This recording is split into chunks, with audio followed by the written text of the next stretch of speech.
কি রে, মেয়ে পছন্দ হয়েছে? হ্যাঁ হয়েছে, বাধ্য হয়ে বললাম, কিন্তু আমি এখনো মেয়ের ছবিই দেখিনি। তাহলে তাড়াতাড়ি চলে আয়, আমরা আর সময় নষ্ট করতে চাই না। ঠিক আছে, আমি বাড়ি আসছি।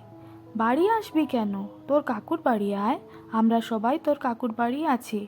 কেন? ওখানে কেন? মেয়ের বাড়ি এখানে, তাই আমরা সবাই তোর কাকুর বাড়ি আছি। তুই আজই চলে আয়, কালকেই আমরা মেয়ে দেখতে যাব। কালকেই? হুম। তা আমাকেও কি যেতে হবে? গাধা, তোর হবু বউকে তুই দেখতে যাবি না? আচ্ছা, আমি আসছি। ফোনটা কেটে দিলাম। আমার কোনো ইচ্ছেই নেই বিয়ে করার, কিন্তু বাড়ির সবাই যেভাবে চেপে ধরেছে, রাজি না হয় আর উপায় নেই। তারপর বিয়ে ভাঙার একটা প্ল্যান করছি, কিন্তু মনে হয় না তা সফল হবে। বাসে বসে আছি, আমার কাছে জার্নি একদম ভালো লাগে না, তবুও প্রতি মাসেই এই জার্নি করতে হয়। এক্সকিউজ মি, এটা আমার সিট, একটা মেয়ে বলল। জানলার পাশের সিটটা ছেড়ে দিলাম। বাস চলতে শুরু করলো। একটু পরে মেয়েটা আমাকে বলল, আপনার নাম কি? আমার নাম রাজ। আর আপনার? দীপা। বা, ভালো নাম। কি করেন আপনি? পড়ছি। আপনি? আমি পড়ি না। কেন? ভালো লাগে না তাই। আপনি কিসে পড়েন? Honours third year. ভালো। আপনি কোথায় যাচ্ছেন? শিউলিপুর। বেড়াতে যাচ্ছেন? না, কিছুদিনের মধ্যে আমার বিয়ে, তাই মেয়ে দেখতে যাচ্ছি। কি আজব মেরে বাবা, আমার বিয়ের কথা শুনে চুপি চুপি হাসছে। এতে হাসার কি আছে? লাইফে প্রথমবার বিয়ে করছি, এটা শুনে যদি কেউ হাসে তাহলে কান্না করা ছাড়া আর কোনো উপায় নেই। আপনি কোথায় যাচ্ছেন? আমিও শিউলিপুর যাচ্ছি। ও তাই? হুম।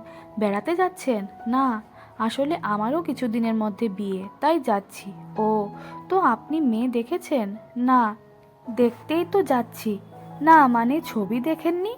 না, দেখিনি। কেন? আসলে আমি বিয়েটা করতে চাইছিলাম না, বাধ্য হয়ে করছি। ও, মেয়ের নাম জানেন না? ও মা, যার সাথে আপনার বিয়ে হচ্ছে তার নামও জানেন না? কেমন করে জানবো? কেউ কি বলেছে আমাকে যে তোর বউয়ের নাম অমুক? এ কথা শুনে মেয়েটি হাসলো। আচ্ছা, আপনি বিয়ে করতে চান না কেন? ভালো লাগে না তাই। কি? কটা বিয়ে করেছেন যে অরুচি ধরে গেছে? আরে তা না, আমার বিয়ে করার কোনো ইচ্ছেই নেই। হুম। আমার কথা বাদ দিন, আপনার কথা বলুন। ছেলে দেখেছেন? সরাসরি দেখিনি, ছবি দেখেছি। ছেলে পছন্দ হয়েছে? হ্যাঁ, মোটামুটি। এভাবে মেয়েটার সাথে অনেক কথা হলো। মেয়েটাকে পুরো অন্যরকমের মনে হলো। এখনকার মেয়েরা অপরিচিত ছেলেদের সাথে কথাই বলে না। আমি নিজেই ফেসবুকে মেয়েদের সাথে কথা বলতে গিয়ে কত ব্লক খেয়েছি তার হিসেব নেই। আর এই মেয়ে আমার সাথে কথা বলেই চলেছে। তার ফেসবুক আইডিও দিল। মেয়েটাকে অনেক ভালো লাগলো আমার, দেখতেও অনেক সুন্দর। ধুর, কী সব বাজে বলছি। একটা মেয়েকে দেখতে যাচ্ছি আর বাসে আর একটা মেয়েকে পছন্দ করছি, তাও আবার বিয়ে ঠিক হওয়া মেয়ে। শিউলিপুর পৌঁছে মেয়েটাকে আর দেখতে পেলাম না। অটো দিয়ে কাকুর বাড়ি চলে আসলাম। বাড়ি এসে দেখলাম এখানে বিয়ে বাড়ির মতো হইচই শুরু হয়েছে। আমি যাওয়া মাত্রই আমাকে যেভাবে সবাই ঘিরে ধরলো, মনে হচ্ছে আজই আমার বিয়ে। সন্ধ্যার সময় রুমে বসে আছি, একটা আননোন নাম্বার থেকে কল আসলো। হ্যালো। কোনো কথা বলছে না। হ্যালো হ্যালো, রাজ বলছেন? জি বলছি। কে আপনি? আমি মেঘ। কোন মেঘ? এ নামে তো আমি কাউকে চিনি না। আপনার সাথে যার বিয়ে ঠিক হয়েছে আমি সে। ও, জি বলুন, কি বলবেন? একটু চুপ থেকে। আপনার কি আমাকে পছন্দ হয়েছে? এখনো তো আমি আপনাকে দেখিনি, কি করে বলবো? চুপ করে আছে, কোনো কথা নেই। একসময় ফোন কেটে গেল। রাতের দিকে কেমন যেন খারাপ লাগতে শুরু করলো। কাকে যেন মিস করছি। বাসে আসা মেয়েটার কথা মনে পড়ছে। না, এ সময় বিয়ে করলে জীবনটাই মাটি হয়ে যাবে। যে করে হোক বিয়েটা আটকাতে হবে। মায়ের সাথে কথা বলতে হবে, কিন্তু মা খুব ব্যস্ত, আমার সাথে কথা বলার টাইম নেই। তাই সুযোগের অপেক্ষায় থাকতাম। মা, তোমার সাথে আমার কিছু কথা আছে। হুম, বল। আমি কালকে মেয়ে দেখতে যেতে পারবো না। কেন? আমি এই মেয়েকে বিয়ে করতে পারবো না। কেন? সমস্যা কি? আমি একটা মেয়েকে পছন্দ করি। সেটা আগে বলিসনি কেন? আরে আমি তো কালকেই মেয়েটাকে পছন্দ করলাম। ঠিক আছে, আপাতত কালকে মেয়ে দেখতে যাই, এসব পরে দেখা যাবে। মেয়ের বাড়ি বসে আছি, মেয়েটি আমার সামনেই বসে আছে, কিন্তু একবারও আমি মেয়েটার দিকে তাকাইনি। মাথা নিচু করে আছি। মা বলল, এই একবার মেয়েটাকে দেখ না, একেবারে পরীর মতো দেখতে। আমার পছন্দ হয়নি। আরে আগে তো মেয়েটাকে দেখ। এমন সময় মেয়েটির জামাইবাবু বলল, ওদেরকে একটু একা কথা বলতে দেওয়া দরকার। সবাই তার কথায় একমত হলো। মেয়েটা উঠে চলে গেল। আমিও বাধ্য হয়ে পিছু পিছু গেলাম। এখনো মুখ দেখিনি। একটা ঘরে ঢুকে আমি প্রথম মেয়েটাকে দেখলাম। দেখেই তো আমার চোখ আকাশে উঠে গেল। নিজের চোখে বিশ্বাস করতে পারছিলাম না।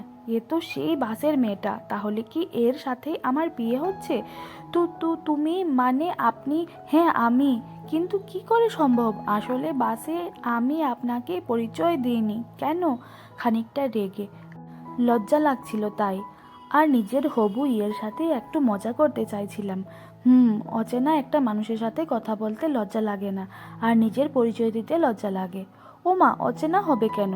আমি তো আপনার ছবি দেখেছি, তাই আপনার সাথে কথা বলেছি। অন্য কেউ থাকলে কথা বলতাম না। কিন্তু বাসে আপনি আমাকে বলেছিলেন আপনার নাম দীপা, ফোনে বলেছেন মেঘ। কোনটা আসল নাম? বলবো না। যে ছেলে নিজের হবু ইয়ের নামও জানে না, তাকে আমি বলতে যাব কেন? ও, তার মানে আপনি ইচ্ছে করেই আমাকে মিথ্যে নাম বলেছিলেন? জি না, দুটোই আমার নাম। ইস, কেন যে তোমার মানে আপনার ছবি দেখলাম না। এখন কি হবে বলো তো? কি আবার হবে? বিয়ে হবে। কিন্তু আমি তো মাকে বলেছি আমার মেয়ে পছন্দ হয়নি। ও, আরে তোমার জন্যই তো বলেছি মেয়ে পছন্দ হয়নি। মানে? মানে হচ্ছে বাসে দিবাকে আমার পছন্দ হয়েছিল, তাই মেঘকে বিয়ে করতে চাইনি। এখন তো দুজনকেই পছন্দ হয়েছে, কাকে বিয়ে করি? যে কোনো একজনকে বিয়ে করলেই হবে। তার সাথে আর কথা বলার সময় পেলাম না। 1 সপ্তাহ পর আমাদের বিয়ে ঠিক হলো। 1 সপ্তাহ পর রাত 11টা 10 মিনিটে ছাদে দাঁড়িয়ে আমি সিগারেট টানছি। না না, আমি সিগারেট খাই না। খুব ভালো ছেলে আমি। আসলে মেঘের সাথে আমার বিয়ে হয়ে গেছে। আজ আমাদের ইয়ের রাত। মানে ইয়ের রাত, বোঝেনি তো? এটা আমার জীবনের প্রথম ইয়ের রাত, তাই খুব টেনশন হচ্ছে। বন্ধুদের কাছে শুনেছি সিগারেট নাকি সব টেনশন দূর করে দেয়। কিন্তু বন্ধুদের থিওরি আজ ভুল প্রমাণিত হচ্ছে। টেনশন দূর না হয় আরও বাড়ছে। কি রে, তুই এখনো ছাদে দাঁড়িয়ে কি করছিস? কিছু না মা, এমনি দাঁড়িয়ে আছি। তাড়াতাড়ি ঘরে যা, বৌমা একাই বসে আছে। আচ্ছা ঠিক আছে। ছাদ থেকে সোজা আমার ঘরের সামনে আসলাম। এবার টেনশন দ্বিগুণ হয়ে গেল। দরজার সামনে 10 মিনিট পায়চারি করলাম। হঠাৎ ঘরের দরজা খুলে গেল। মেঘ রাগী লুক নিয়ে আমার দিকে তাকিয়ে আছে। কি ব্যাপার, আপনি ঘরে ঢুকবেন না? আমি দরজা লাগিয়ে দেব। দরজা লাগিয়ে দাও মানে দিন। আবার সেই রাগী লুক। আমি কিছু না বলে ঘরে ঢুকে গেলাম। এবার একটু সাহস নিয়ে বললাম, আই লাভ ইউ। কি বললেন? কিছু না, আমি শুনেছি কি বলেছেন। এভাবে বললে হবে না, ভালোভাবে প্রপোজ করুন। এখন? কালকে করি? না, এখনই করতে হবে। আচ্ছা ঠিক আছে, আমার হাতটা একটু শক্ত করে ধরো। না, পারবো না। তাহলে আমিও প্রপোজ করতে পারবো না। আচ্ছা ধরলাম। ছোটবেলায় শাশুড়ি মা তোমাকে হরলিক্স খাওয়াননি কেন? তোমাকে শক্ত করে ধরতে বলেছি, স্পর্শ করতে বলিনি। আচ্ছা ধরলাম। আচ্ছা। কি আচ্ছা? করুন প্রপোজ। করছি তো। মেঘ। হুম মেঘ।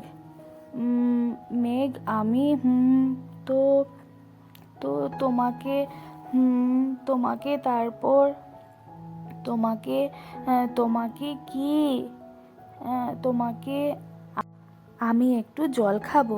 একটু জল দাও। মেঘ হাত ছেড়ে দিয়ে বিছানায় ঘুমিয়ে গেল। আমিও গিয়ে শুলাম। এরপর সে আমাকে জড়িয়ে ধরলো।